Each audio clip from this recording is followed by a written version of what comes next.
Hey guys, welcome back to my channel. Hope you guys are doing absolutely fine. And today we'll be unboxing the Seagate Expansion hard drive. Yes, it is a 14 terabytes. It's massive. Normally, even when I am planning to buy hard drives, which is 4 to 5 terabytes, you would have seen a small one. And the major reason this being so huge, it's not because it's 14 terabytes. Yes, definitely it is that size, but then this is a hard drive and not an SSD. I'll tell you what are the reasons I have to buy these. And then normally these go around for $400 after tax, but there was a sale going on in Best Buy, and I was able to grab that for approximately $250. I did have a version of 16 terabytes, which was for $329. But then when I did the maths and when you calculate per terabyte, it was coming 14 terabyte was coming down for approximately $17 to $18, whereas the 16 terabyte was coming down to $20 to $21 per terabyte. So yes, I'm losing 2 terabytes here, but then this is giving me a greater value for money. So here I'm very much excited. Definitely this is not something that you can travel with. It has to sit at one place, and as I have started making videos regarding YouTube, and then all my pictures were taking a lot of spaces, I thought of going ahead with this.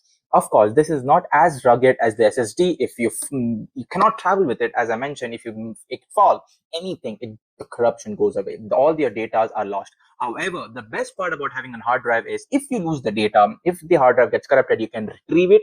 But whereas in SSD, if you lose the data, it is gone forever. So that is one of the best things which I find for the hard drive. And this one is just going to stay at one location right next to my PC and get all the data in it. When you compare to an hard drive to an SSD runs normally a bit faster. You get lots of version from 1000 Mbps to 5000 Mbps, whereas these ones can run up to 200 to 300 Mbps read and write speed. But then this one is normally used for storage of data. I do have an SSD through which I run all my softwares if I'm playing games or anything. This is amazing drive if you want to do a backup of your system.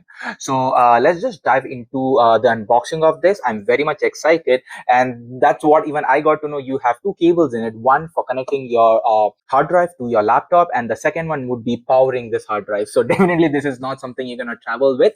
And then yeah, apart from this, if you have questions regarding this, please do write in the comment section. I used to work at Best Buy, so I know a bit about the tech. So if you have any questions, just let me know.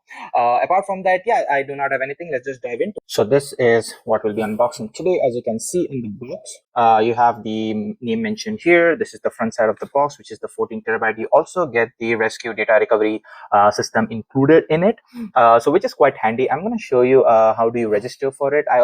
This is the first time for me, so we'll see how you can see it. And this is a beefy boy. So these have all the accessories, and this is the hard drive.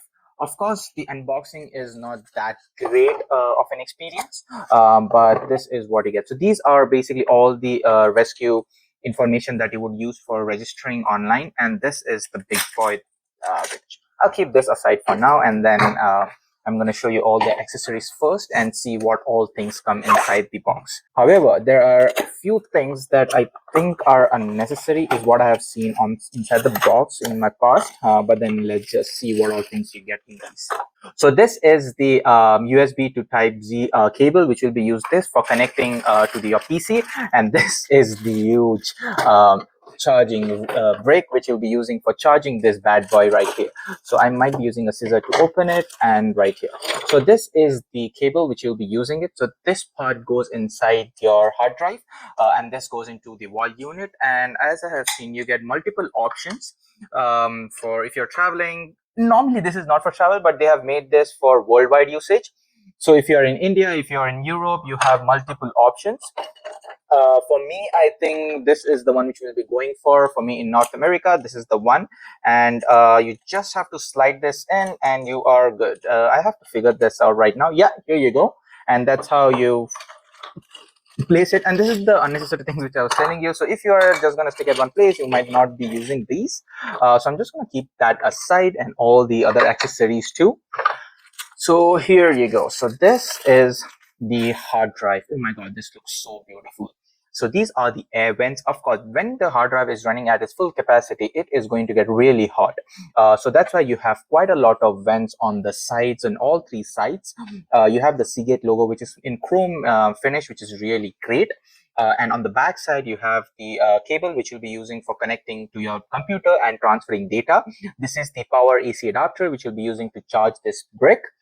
And you have some legalities, and the best part is you do get a two rubber systems right here, which is good for holding this hard drive, so you can keep it in any orientation if you like, but I think this is how these ones should be supposed to be kept in a horizontal way. I do not know a scientific reason, definitely I would research it, but then one thing I have heard is rather than keeping this way, when a hard drive is kept in a vertical way rather than horizontal, it's much more stable and have less prone for issues in the future.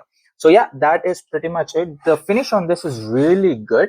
Of course, it's such a big one, and it's quite expensive, so the packaging has to be really great. However, I would not complain, definitely not compared to an SSD. Moreover, this is just for storing your data rather than for speed for running your processing or your softwares. So yeah, this is all you get inside the box. And so as you saw, we have unboxed this Seagate hard drive. As I was telling to you, so whoever is just trying to store your data in this without having to frequently use upload and download it, these should be more than enough for you to use it. But if you're looking for a fast drive which you'll be using for gaming, not just for storing data, but if you're running softwares on it, then you would be looking for an SSD. I am planning to buy an SSD as well, so I'm going to make an detailed video on it as well. However, to combine all these things, if you are looking to just store data without touching it, and this is just going to stay at one place, go for a hard drive. If you are someone who is trying to use the storage device more than just storing data, but for software, if you're running softwares in it, gaming, and you're doing a lot of download and upload, and the speed is very much important for you, that's when you go with an SSD. Of course, the SSDs are more rugged, that's why they are more expensive. Hard drive have been here since the day storage device has been in place. So of course they will be a lot more cheaper. Of course they are slower as well. So yeah, that is all about the hard drives and SSDs. If you have any questions regarding it, I'm gonna post a video as well about my experience, what's the write speed and read speed. So hope you guys are enjoying this video. Thank you so much. I do see a lot of people not subscribed yet, so please do subscribe, because that really helps us to make such great videos as well. It doesn't take a lot from you, but helps us motivate for a lot more things. So hope you guys are doing great. Have a beautiful day and a night ahead. Take care. Bye bye.